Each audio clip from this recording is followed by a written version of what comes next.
Bueno, buenos días a todas y a todos.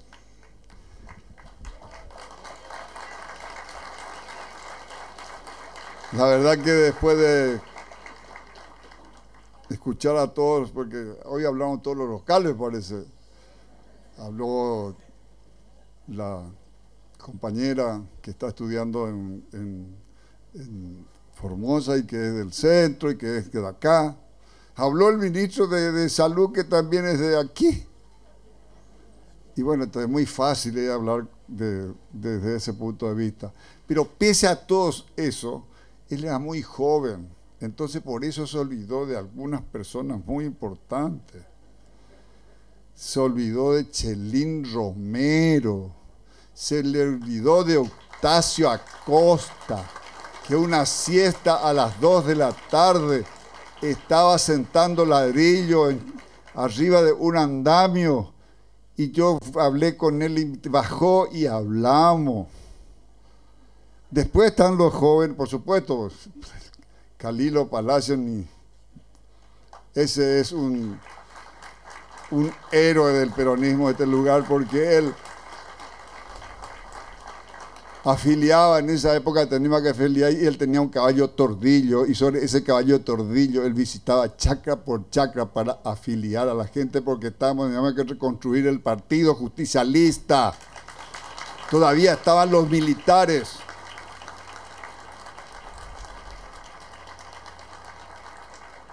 Y después, por supuesto, no me puedo olvidar ya que con quienes formábamos la juventud peronista, con Patricio, con Tato Kunz.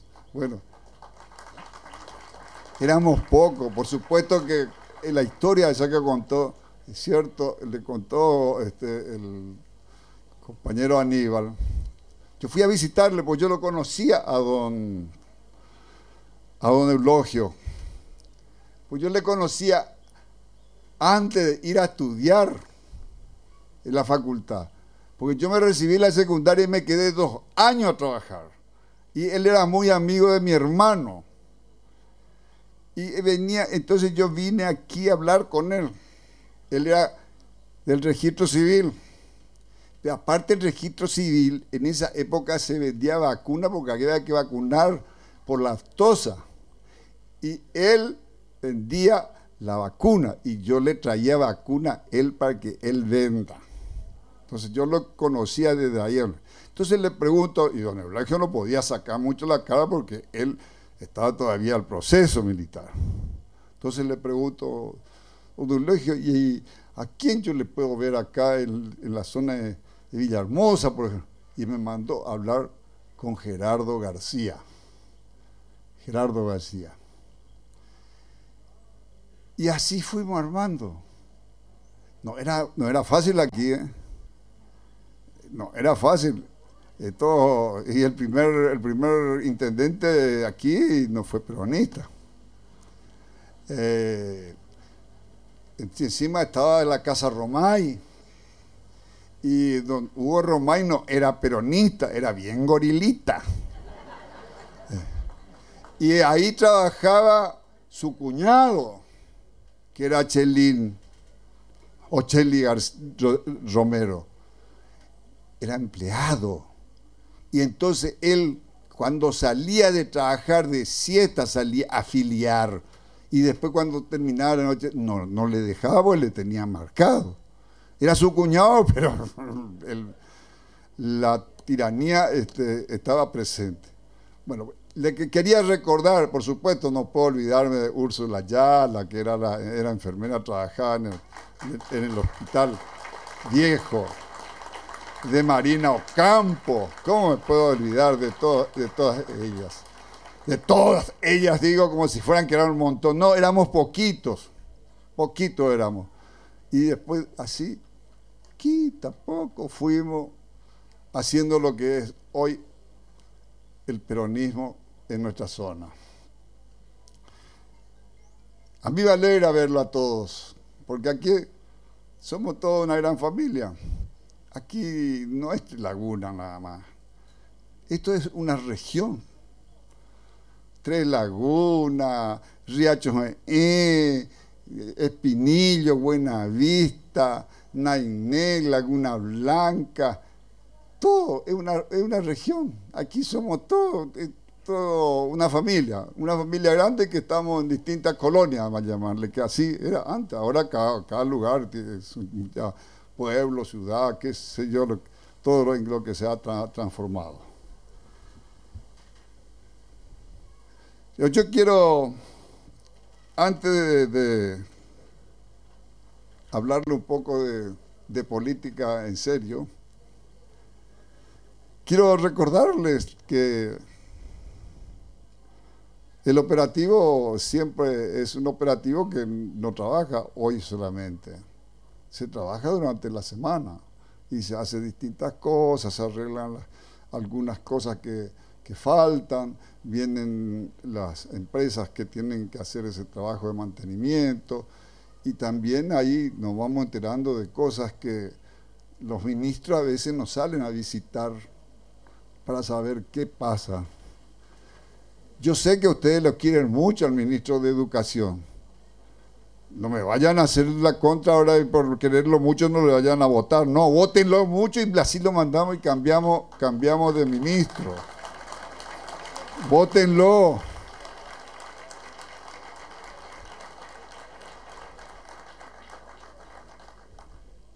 Entonces,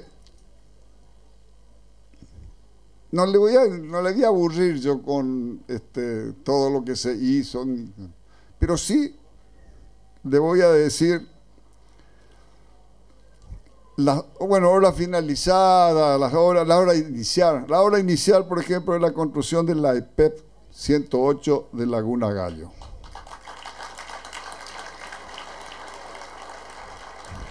Provisión de herramientas y apoyo técnico, reubicación de 10 familias que vivían ahí sobre la ruta 6. Yo sé que hay una señora, que es una familia paraguaya, y que está instigado por otra persona y que le dice, no, que a ella le tienen que dar una casa del IPB. Señora, le digo yo con todo cariño, quédese tranquila, vaya en la reubicación que se le está dando, que va a tener todas las comodidades que requiere para que lleve una vida digna. No se deje influenciar. No se deje influenciar. Usted estaba viviendo en un lugar irregular. Ahora va a tener un lugar donde va a ser su hogar y la de su familia. Seguramente tienen algunos inconvenientes para acceder a una casa del IPB, porque se están construyendo 40 y hay 240 inscriptos. Y bueno, y ahora tiene el trabajo social para ver quiénes son las prioridades, los que más necesitan y reúnen las condiciones, porque esas condiciones nosotros tenemos que reunir porque es una ley nacional. Así que le explico esto con todo cariño. Sé que es una trabajadora, trabaja en una casa, y que no se deje influenciar, que se quede tranquila, que el lugar donde va y donde está trabajando el intendente tiene el apoyo nuestro.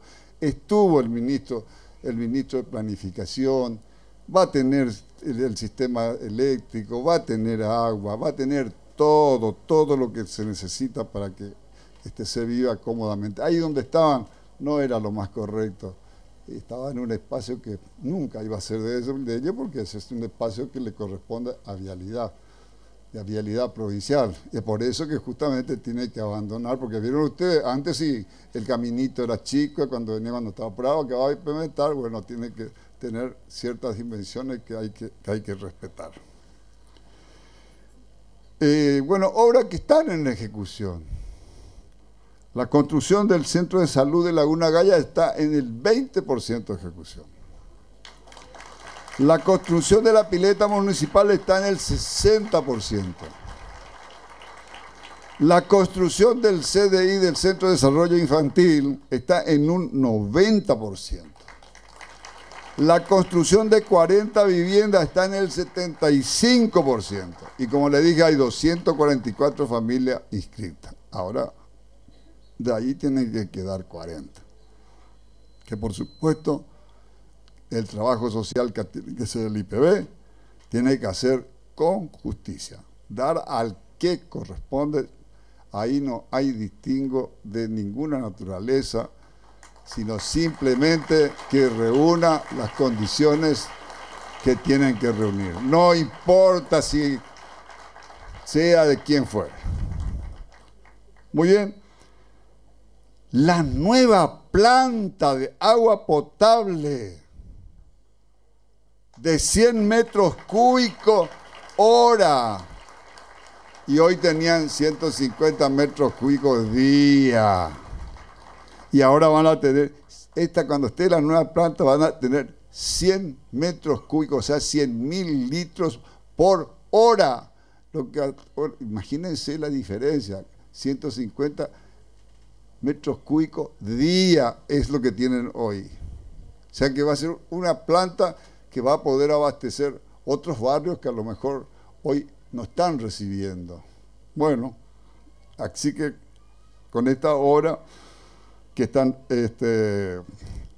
en ejecución y tiene el 86% de avance. O sea que estamos ahí, cerquita para terminar. Después, un acueducto de 3.150 metros para alimentar, por supuesto, la planta. 75% de ejecución. Y la toma de agua cruda de 70% de ejecución. Está en un 70%.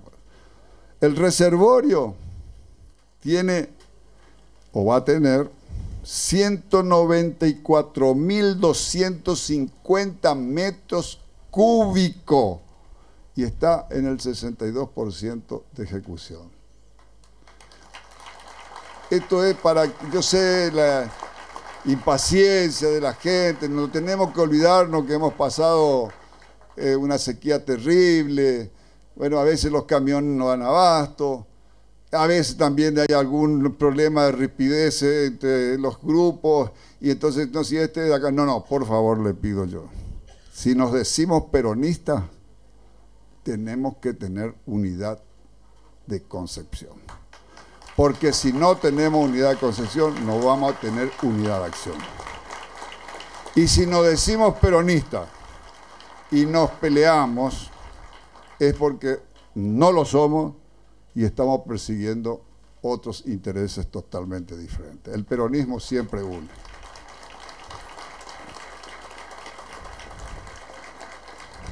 Bueno.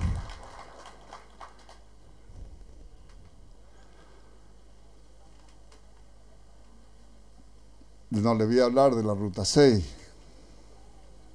que vieron ustedes, está en plena ejecución. Yo prometí, como dijo Aníbal, aquí en un operativo.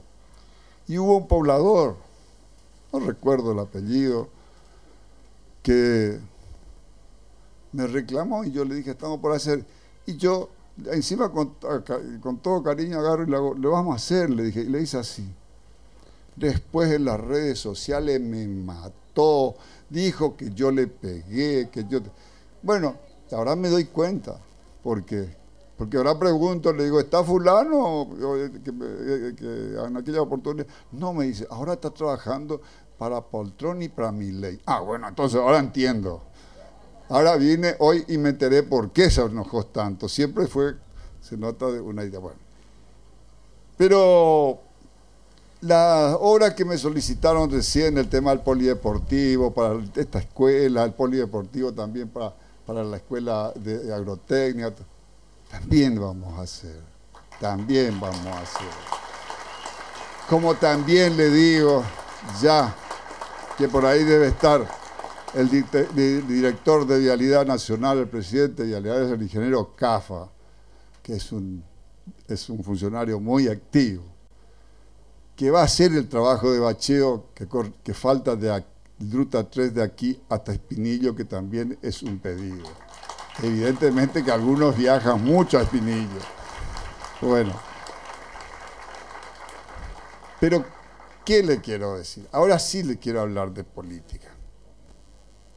Es cierto lo que dijo Aníbal, de que a pesar de que hay 3 candidatos, hay solamente 2 proyectos. Un proyecto que es el que habla de que no tiene que haber educación pública, no tiene que haber salud pública, no tiene que haber subsidio, que eso es todo un robo. Yo le digo a ustedes, todos de una de una forma u otra recibimos subsidio para la energía, y ahora que llega el gas también va a ser lo mismo, todos, no importa. Otros reciben más, otros reciben menos, pero si se tiene que pagar la tarifa plena, yo le puedo asegurar que muchos vamos a tener que quedar sin luz, y que cuando venga el gas, sin gas, del transporte mismo, el transporte es una vergüenza en la forma en que se distribuye. El 80% del subsidio para el transporte queda en el AMBA, o sea que de la ciudad de Buenos Aires y la zona del conurbano, que es el AMBA. Y encima, un colectivo que va desde la capital federal, ahí nomás cerquita, ella se considera como interprovincial o interjurisdiccional. Mire, nosotros, un colectivo que sale de aquí, de Formosa hasta Ingeniero Juárez, 570 kilómetros, y que allá en la punta llega con 2 pasajeros, no se tiene en cuenta el kilometraje y la cantidad de boletos picados, como ahí en Buenos Aires, el boleto que sería, ustedes verán que los colectivos siempre van requete llenos. Bueno, no se tiene en cuenta esto, no solamente para Formosa, sino para el resto de las provincias. Estas son las cosas, y ahora tenemos que pelear, porque ahora en septiembre va a entrar el presupuesto, y ahí tienen que pelear nuestros representantes. Y yo estoy seguro que si el representante de cualquiera de las otras dos, bueno, que eso ya a nivel senador, aunque saque un voto y bueno, y es la segunda fuerza, tiene que meter un senador. Pero en diputado no. En diputado tratemos de darle los mejores votos, porque así podemos. Ahí está, puede volver a entrar Nelly, podemos mostrar los tres diputados. Los 3 diputados que en una época tuvimos, y ahora tenemos la oportunidad de que somos conscientes. Yo le quiero decir a mi comprovinciano, y de aquí a mi comprovinciano también, a todos mis compatriotas, no se equivoquen cuando le hablan, eso que le hablan de la dolarización de la economía y se resuelve. Que le hacen creer que si gana 100.000 pesos van a ganar $100.000. Eso es una ilusión óptica, eso es mentirle a la gente, pero mentirle groseramente. Antes de hacer esa equiparación con el dólar, se toma en cuenta cómo está el peso con respecto al dólar ahora, y de ahí recién se hace la pesificación o la dolarización. Es mentira. Yo contento, yo 10.000, 70.000 pesos me dan de los planes, voy a ganar con mi ley, voy a ganar, o con Patricia Bullrich, voy a ganar $70.000. No, no piensen, no, va a ser una miseria. Porque ellos dicen que todo esto son gastos, lo que es la cuestión social es gasto. Pero hay que tener en cuenta, nosotros los que tenemos un poquito más de edad, tuvimos la experiencia de haber vivido la dictadura de Onganía del 66, 69, el Cordobazo, después el regreso de Juan Domingo, después la noche oscura a la Argentina, el golpe del 76 hasta el 83, que fue lo más terrible, para que hasta hoy no nos podemos recuperar de eso. Porque fíjense que tuvieron 5 años pues, a Isabelita como si era la peor presidenta. Ustedes saben la deuda que tenía Argentina en ese momento. La deuda internacional que tenía Argentina en ese momento era de 5.700 millones de dólares. Vinieron los militares, con Martínez de Oz, ministro de Economía, cuando le entregaron el gobierno a Alfonsín, que también Alfonsín vino, como él era socialdemócrata, ¿viste?, con una idea revolucionaria que hace ¿con cuánto recibió? 45.000 millones de dólares de deuda externa. Bueno, de ahí empieza el vaivén de la Argentina, que recién pudo, porque los peronistas siempre pagamos esas deudas, porque Perón nos enseñó a nosotros de la posguerra, de que el Fondo Monetario Internacional, el Banco Mundial, esas todas instituciones que se creaban para dominar a los pueblos, desde el imperio para dominar, porque el mundo se dividió en dos partes. En Yalta, como decía, se dividió en dos partes. Bueno, él no firmó la adhesión de Argentina al Fondo Monetario. Lo echaron en el 55, en el 56, con prensa a la cabeza, urgente, lo metieron en el Fondo Monetario. ¿Quién nos sacó en esta época en el Fondo Monetario? Y pagó Néstor Kirchner, pagó los 10.000 millones que se debía. Y se acuerdan ustedes que todos lo que sabían de economía, lo del circuito financiero, todos decían que era una barbaridad, un crédito tan barato, sí, barato, pero con resultado político y social muy, muy costoso, porque pagaba al pueblo. Lo que nos está pasando ahora. Nosotros hemos perdido nuestra independencia económica.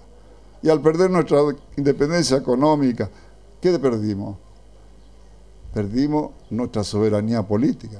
Y si tenemos perdido las dos cosas, ¿cómo podemos hablar de justicia social? Y si vamos más atrás en la historia, el primer empréstito que tomó fue Rivadavia, que tomó 1 millón de libras esterlinas. Por supuesto que en la Argentina llegó solamente 125 millones a los ingleses. Los ingleses en ese momento eran los ingleses. ¿Ustedes saben quién llegó a pagar la última cuota de ese empréstito? De ese grosero empréstito. Juan Domingo Perón en 1947. Le voy contando todo esto porque lo que no tuvieron la suerte o la desgracia para muchos de haber conocido que hay otro sistema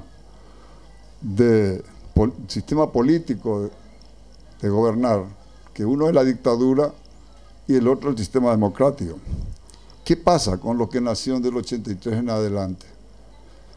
¿No conocen? Ellos creen que vivir en democracia es un estado natural. No.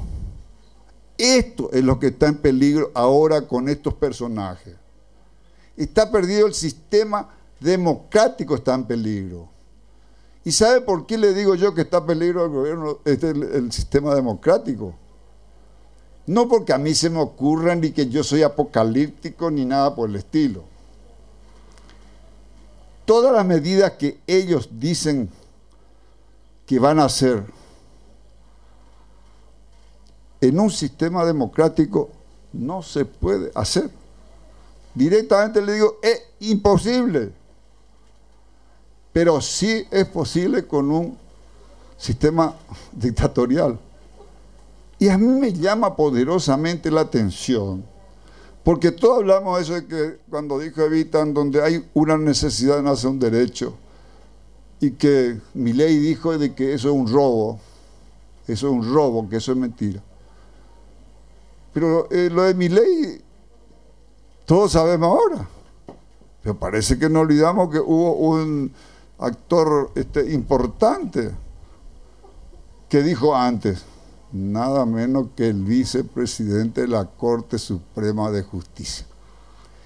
Y como estudiando historia, el golpe de Estado del año 1930 a Hipólito Yrigoyen ese golpe de Estado fue legalizado por una Corte Suprema de Justicia. Y en esa Corte Suprema de Justicia había un procurador general, qué casualidad, se llamaba Horacio Rodríguez Larreta. Qué casualidad. Después en el gobierno que se constituyó, había el ministro de Economía, era Pinedo. También hay un Pinedo por ahí, hay un Pinedo que lo respeto porque es hermano, pero es peronista. Pero tiene un hermano que sigue la línea, no sé, debe ser el abuelo, qué sé yo. Y fue la década infame, que la década infame llevó después a la revolución del 44 y bueno, y después vino el general Juan Domingo Perón, aquel glorioso 17 de octubre, pero siempre la revolución que plantea el peronismo es la revolución en paz. Perón cuando se fue dijo, entre la sangre y el tiempo, elijo el tiempo.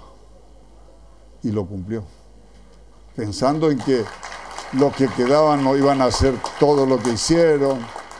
Mataron a mansalva, fusilaron generales, fusilaron obreros en los basurales de León Suárez. Bueno, hicieron barbarie, encarcelaron, hicieron desastre, tuvieron que, fíjese que el primer ministro de salud del país, que era un santiagueño, tuvo que exiliarse, don Ramón Carrillo, un gran sanitarista que hasta hoy los buenos médicos los siguen, tienen como libre cabecera. Y digo los buenos médicos porque hay muchos médicos que ni leyeron ni la tapa de lo que es su...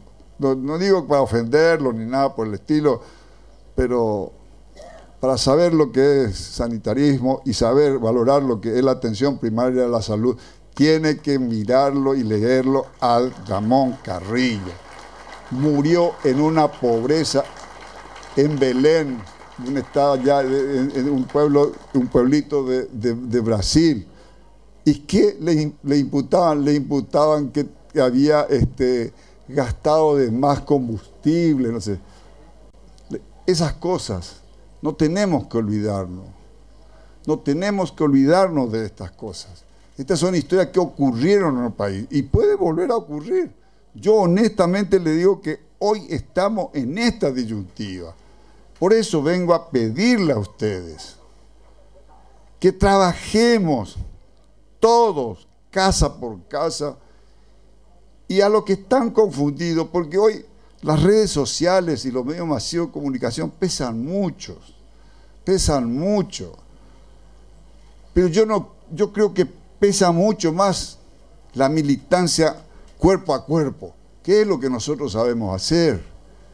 Esto no digo yo que desprecio que haga, también hay que pelear en ese territorio que son las redes sociales y demás hierba. Pero fijar, discutir, porque el aparatito ese sí lleva noticias terribles al instante, pero lo que no transmite son emociones. Y las emociones solamente se logra en el mano a mano. Hay que convencer. Yo no puedo entender que en Formosa mucha gente re humilde haya votado a este señor, si se le puede llamar señor. Ustedes lo ven por la tele como es. Está más para ir un psiquiátrico que para presidente de la República. Con todo respeto para los que tienen problemas psiquiátricos. Y bueno, de la otra señora ya no hace falta decir, no, ya lo conocimos, lo padecimos 4 años y ahora viene recargada. Es el mismo proyecto. Muy bien, es por eso que yo vengo a pedirles a ustedes que el 22 no queda otra. Hay una sola oportunidad para seguir manteniendo nuestro estatus de obra, nuestras condiciones de avance, nuestra educación pública, nuestra salud pública.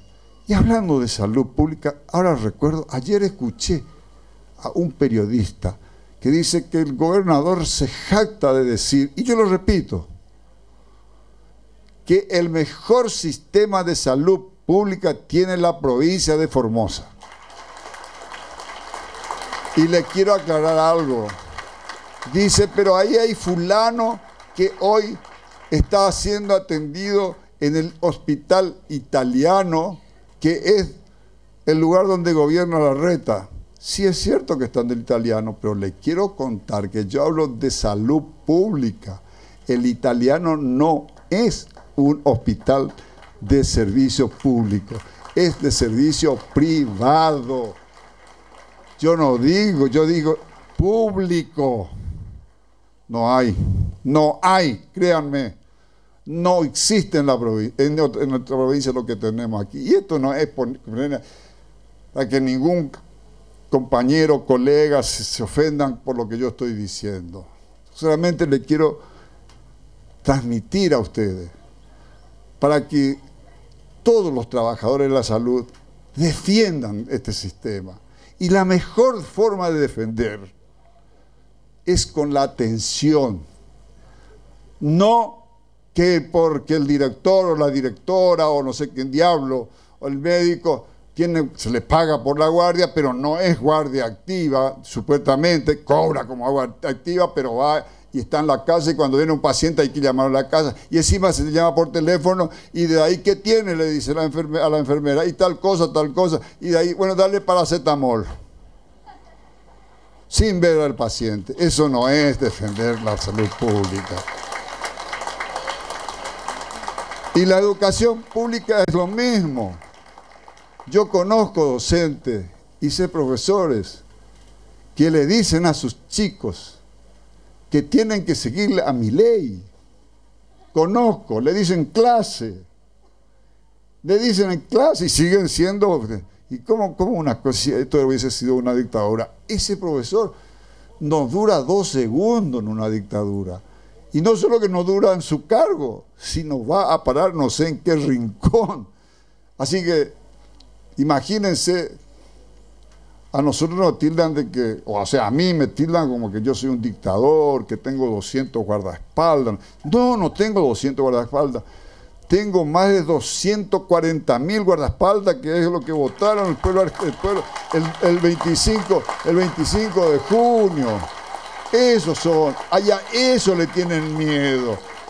Yo nunca usé un vehículo polarizado, yo paro en los semáforos como cualquiera, y ustedes me van a ver en los pueblos. Así que, pero ellos, dale con esto. Bueno, a mí me tiene sin cuidado. Yo solamente le comento esto a ustedes, porque lo único que votan en Formosa son ustedes. Los de afuera no votan aquí, y menos los porteños. Gracias a Dios. Bueno, muchas gracias por darme este valioso tiempo de escucharme, y espero que podamos lograr lo que estamos hablando.